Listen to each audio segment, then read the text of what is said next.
Have you ever looked into someone's eyes for the first time and felt as if your soul already recognized theirs? No words were spoken. There were no awkward introductions, just a strange, powerful calm, as if your heart exhaled and whispered, "You are safe here." It's not luck nor some random cosmic accident. Carl Jung would call it synchronicity, when two souls align not by chance, but because they are on the exact same frequency. It's rare, it's intense, and when it happens, nothing else in the world seems to matter. The conversations grow deeper, the silence feels comfortable, you wear no masks, you don't need to explain yourself, because this person not only hears your words, they feel your energy. But let me tell you something most people don't want to hear. Not every deep connection is meant to last. Some people come not to stay but to awaken. They arrive like a storm, powerful, unforgettable, and before you know it, they're gone, leaving behind questions, clarity, and sometimes a crack in your heart that never fully heals. So, how do you know? How do you know if this person is your soulmate or just a mirror, a reflection of your wounds, your growth, or your unfinished healing? Let's break it down, because the truth is that some connections are your destiny and others your lesson. And if you don't know the difference, you might hold on to a ghost while letting your guide slip away. Chapter 1. Synchronicity. The soul's timing is never wrong. What you see in another person is a mirror of your own soul. Carl Jung. Have you ever met someone and felt something inside you shift? It wasn't attraction in the usual way. It wasn't about looks, status, or charm. It was something deeper, like the echo of something you couldn't name, yet your soul recognized instantly. Miles called it synchronicity, a meaningful coincidence where two people cross paths not by chance, but for something far deeper.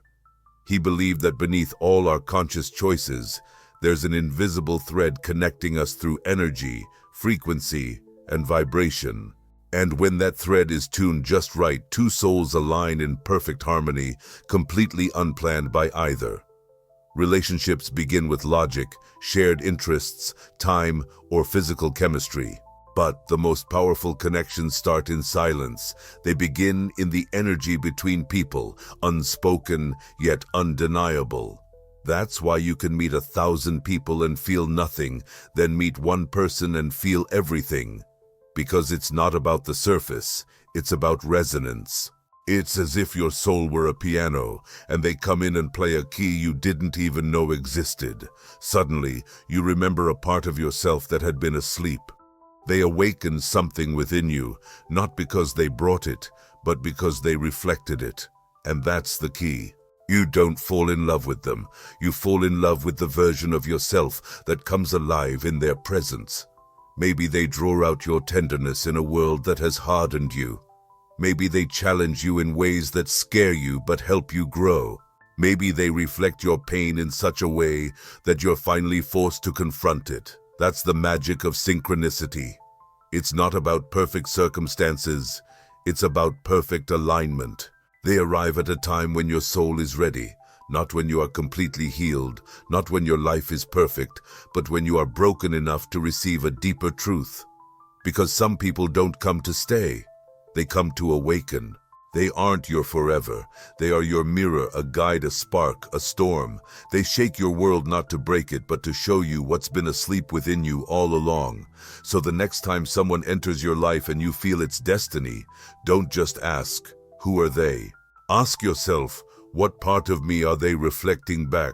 Because the timing of the soul is never wrong, and every synchronous encounter carries a message, if you're still enough to hear it. Chapter 2. You attract what you haven't healed. Until you bring the unconscious into consciousness, it will control your life, and you'll call it fate.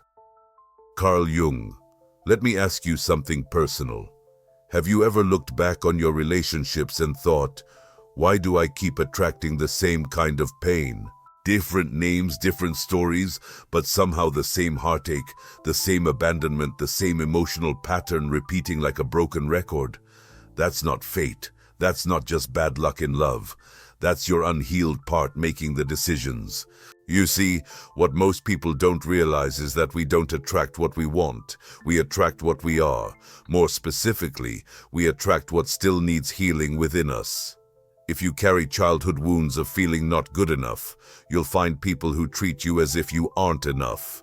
If you have deeply buried abandonment issues, you'll fall in love with those who always leave. If your self-esteem is built on shaky ground, you will be drawn to those who constantly question your worth. Not because the world hates you, but because your soul is trying to get your attention. Pain is not punishment. Pain is a teacher. Every broken relationship is not a curse. It's a classroom. It reveals where you still bleed. It reflects parts of you that still whisper, "I'm not healed yet." But most of us don't listen. We blame the other person, curse love, and emotionally shut down when in reality, it's not about them. It's about the mirror they held up to us. Because relationships, especially painful ones, are mirrors. They don't create your wounds. They reveal them. They show the fears you buried, the trauma you never processed, the stories you tell yourself when no one's watching. And until you look at that mirror, not with guilt, but with honesty, you will keep attracting the same lessons in different people. The ones who ignored you reflected your fear of abandonment. Those who made you chase their love revealed your hidden belief that affection must be earned. The emotionally unavailable mirrored your own avoidance of vulnerability. Every person is a message. Every tear is a wake-up call. And here's the hard truth. You can't heal in the same place where you were hurt, but you can heal by understanding why you were drawn to that pain in the first place. Chapter 3. Not all soulmates stay. Some people enter your life like wildfire, sudden, intense, unstoppable. They don't call, they don't ask for permission. They just show up, and your world is never the same again. You weren't looking for them. You weren't even ready. But something about their presence made you feel at home, as if your soul recognized them from a time before time. Everything about it is overwhelming. The connection, the chemistry, the conversations that stretch until 3 a.m., the silence that says more than words ever could. So you start to believe this must be destiny, that this must be love, that this must be the one. But then they leave, and you find yourself staring at the empty space they once filled so easily, trying to understand how something that felt so right could disappear so quickly. You begin to question everything. Was it real? Was it just you? Were you imagining the connection? Let me tell you a truth that few are brave enough to face. Not all soulmates are meant to stay. Yes, they were real. Yes, the connection mattered, but that doesn't mean they were forever. Some soulmates don't come to stay. They come to awaken. They show up when your soul is asleep, when you've forgotten your worth, when you've settled for less, when you've buried your truth so deep that you don't even recognize your own voice. And they come like fire to burn your illusions, to shatter your false beliefs, to break your heart so it can finally open. It hurts because it's meant to hurt. Growth always does. Chapter 4. Love begins with wholeness, not with hunger. The meeting of two personalities is like the contact of two chemical substances. If there's any reaction, both are transformed. Carl Jung. We live in a world obsessed with finding the one, the perfect person, the missing piece, the soulmate who will complete us. But here's the tough truth. No one can complete you if you haven't completed yourself. Because love that comes from hunger is not love. It's desperation, dependency. It's an attempt to fill a void that was never meant to be filled by another person. We attract what we are, not what we desire. If your soul is filled with chaos, confusion, and unresolved wounds, you'll draw people who reflect that chaos back to you. Not because the universe is cruel, but because it's consistent. That's why the broken often fall for the unattainable.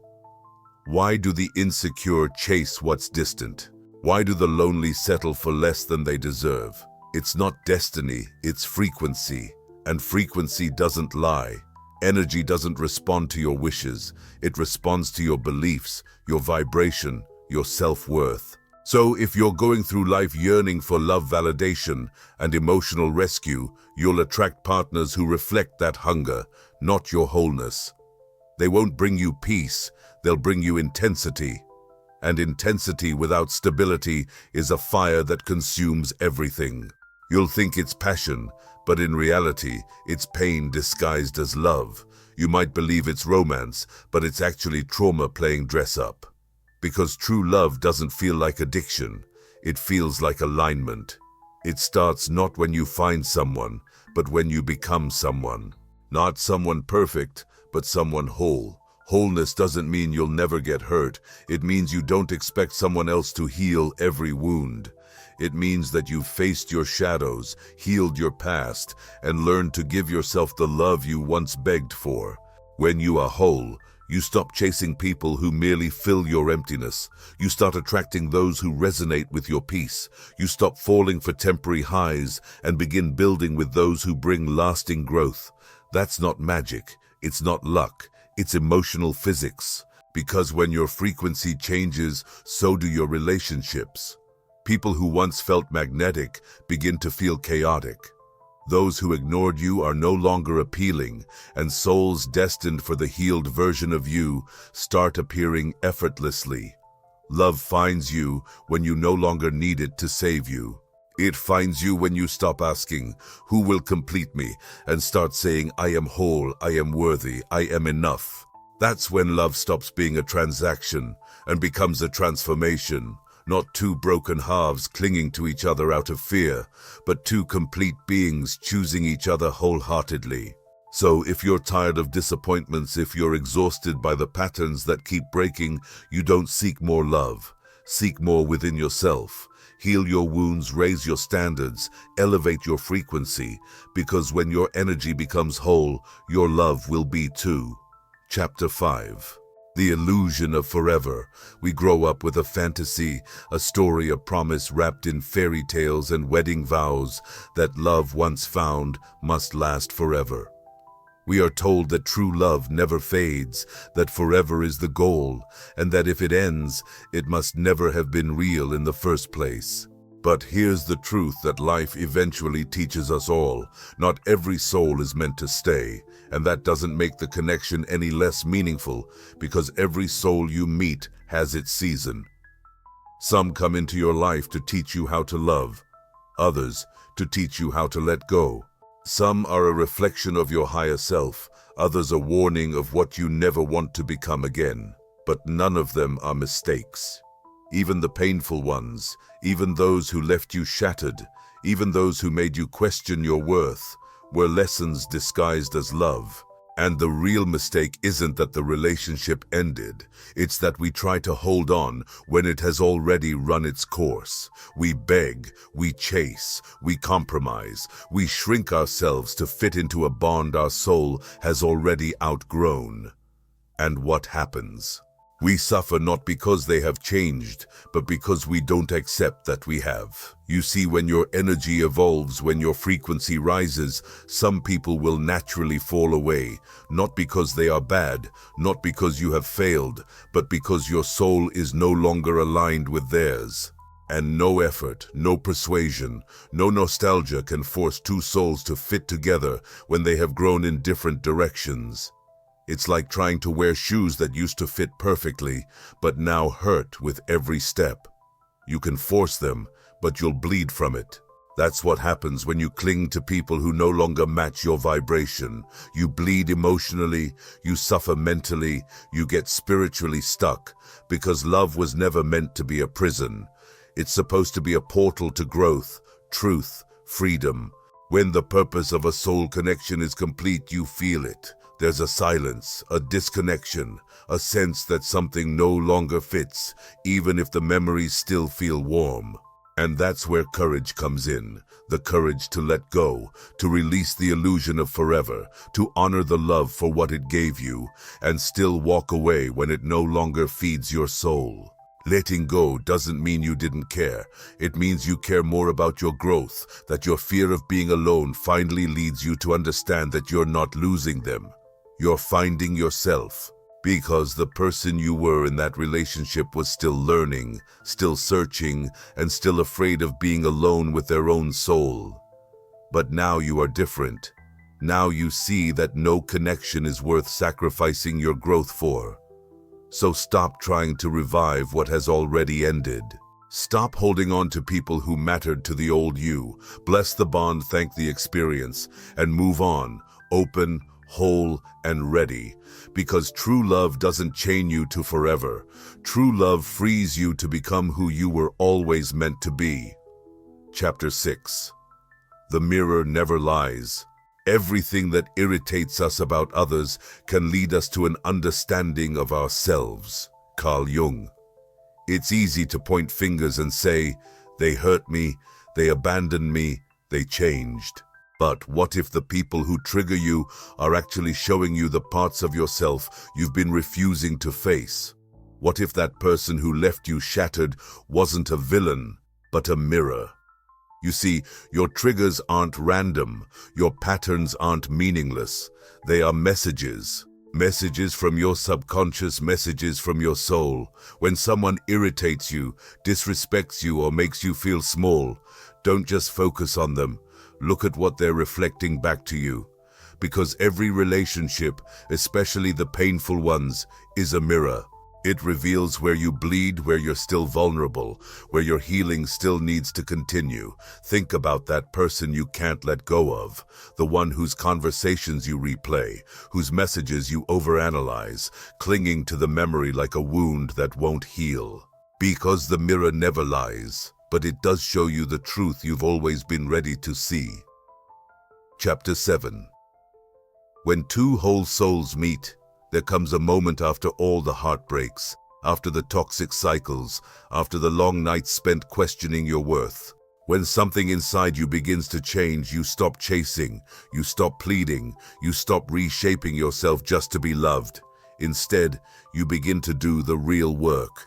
You look in the mirror and confront the wounds you've tried to bury.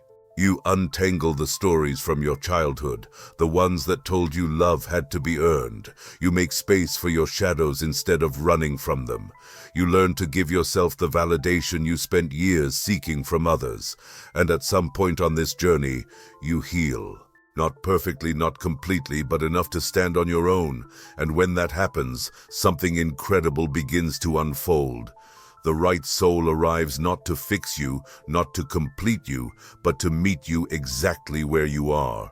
There are no games, no manipulation, no chasing, no anxiety disguised as passion. Just resonance, just alignment, just peace.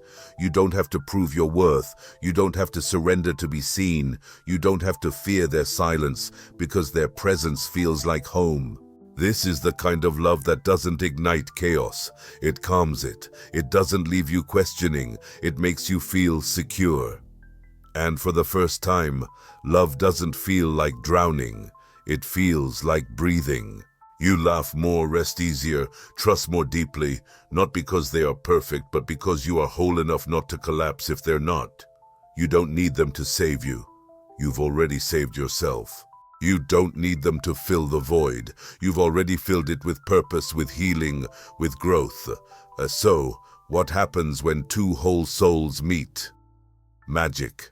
Not the kind that blinds, but the kind that builds you up. They are not fireworks that burn out quickly. It's a fire that burns slowly, warm, constant, and real. There is no obsession, just a deep recognition, like two travelers who have finally come home after lifetimes of searching. They don't complete each other because they were never incomplete. They complement each other. Their presence doesn't fix your life. It amplifies the joy you've already created in it. Their love doesn't patch your wounds. It honors the strength you built by healing them. This kind of love is sacred, not because it's dramatic or intense, but because it's honest, effortless, rooted in self-awareness and mutual respect. It's the reward for all the inner work, the prize for finally choosing yourself, the divine alignment that appears after you stop settling for chaos in the name of connection. So if you're still in the midst of your healing, if you're still shedding layers, learning to sit with your pain, keep going. Because when you've done the work, when you've made peace with your past, when you've fallen in love with your own presence, that's when your person will come, not to rescue you, but to rise with you. The challenge from Carl Jung, and here's the challenge not just from me, but from life itself. Stop searching for love. Start searching for yourself. Because the love you long for, the deep and meaningful connection you dream about at night, isn't hidden in someone else. It's hidden within you. The person you're waiting to find can't find you until you find yourself, and not just the polished parts, not just the goals, the smiles, the strengths. I'm talking about the parts you've buried, the fears, the guilt, the shame, the wounds. Carl Jung once said, "Your vision will become clear only when you look into your heart. Who looks outside dreams, who looks inside awakens." You've been dreaming. Now it's time to awaken. Look within, heal the echoes, sit with your shadows, tear down every lie that told you that you aren't worthy of love unless you prove something. Because here's the truth, you don't attract what you want, you attract what you have become. So if you want a love that is whole, a connection that is sacred, a relationship that feels like peace, then become whole, become sacred, become peace. Do the work, answer your soul, and the people meant for you won't appear by accident. They will be drawn into your orbit by the power of the energy you now carry, not by chance but by alignment. This is your challenge, your journey, your awakening. Are you ready? If this message resonated deeply with you, if something inside you stirred while listening, it wasn't by accident. Your soul needed this. It has been whispering for too long. Now it's roaring. This is your sign. This is your mirror. This is your moment. No more excuses. No more waiting for someone to come save you. No more chasing what runs away from your worth. Now go and do the work. Face the mirror, heal what hurts. Forgive those who broke you, not for them, but for your freedom. Release what no longer fits your future, and rise as the person your younger self dreamed you'd become. Because true growth isn't loud, it isn't flashy. It happens in silence, in solitude, in self-respect. If you're ready, truly ready, comment below. I'm evolving, not just as a statement, but as a declaration to the world, to your pain, to your past. Let the algorithm bring the noise. You bring the truth. Subscribe for more deep soul truths that don't just inspire you, but transform you. Because this journey isn't about chasing validation, it's about becoming untouchable, and it starts where it always has, from within. No dramatic endings, no false promises. Just this, you already have everything you've been looking for.